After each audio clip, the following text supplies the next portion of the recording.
there. I'm sure by now you've heard about NAR's lawsuit, the National Association of Realtors, and the changes that brought about are coming into effect in mid-August 2024. And there's an unbelievable amount of misinformation about it from the media, because that's what sells the news. So I wanted to talk about it. Now, net, the whole premise of the lawsuit was to make broker compensation commission more transferable. And the end result hasn't changed. How we get there, the process, that's what's changing due to this lawsuit. So let's talk about it. A bit of a background is for the last 100+ years, broker compensation has been determined by the listing agent at the time that the listing would be taking. That would be the meeting between the seller and their realtor, where they would get together, sign a listing agreement, agreeing to partner up with each other.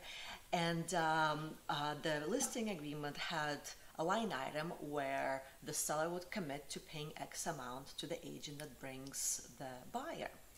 To create a marketplace, sellers pretty much in every industry out there are providing compensation to whoever brings the buyer. That's there to create a marketplace because most consumers don't have the funds to pay. Think about the car industry, for example. The car dealer, consumer pays for the car, brokers and dealers do their own thing, and everything is built into the price. Same with insurance brokers. When you're buying auto insurance or home insurance, the broker that gives you the insurance, who you're working with, you don't pay them. The consumer doesn't pay. All of that is built into the premium, and that gets worked out. So that's how the real estate industry has been up until now, up until the change. So what has changed? The conversation of the commission that the buyer's broker is going to get compensated for bringing a buyer, that conversation still happens to set the right expectation with the seller so that, their sales price doesn't take a hit from doing or not doing certain things regarding compensation. So the conversation still happens, but it's not set in stone. Instead, the purchase offer that a buyer brings has a paragraph that says, "Me, the buyer, here's my offer, Mr. and Mrs. Seller, and part of my offer, part of the offer terms is for you, Mr. and Mrs. Seller, to please compensate my broker." Now, when I say broker commission, I'm always talking about, the total that the brokerage gets before any splits with agents, just to clarify. So the buyer is now asking the seller formally to pay their agent. Now, let's take it a step further. Before the purchase offer can be given, this is kind of the end of the buyer's shopping experience, assuming the offer gets accepted. Let's take it to the very beginning of the shopping process. Before buyer starts looking at homes, they need to sign a buyer-broker agreement with their realtor. Now, that agreement just says that the two agree to partner up together, just like the seller does with their agent.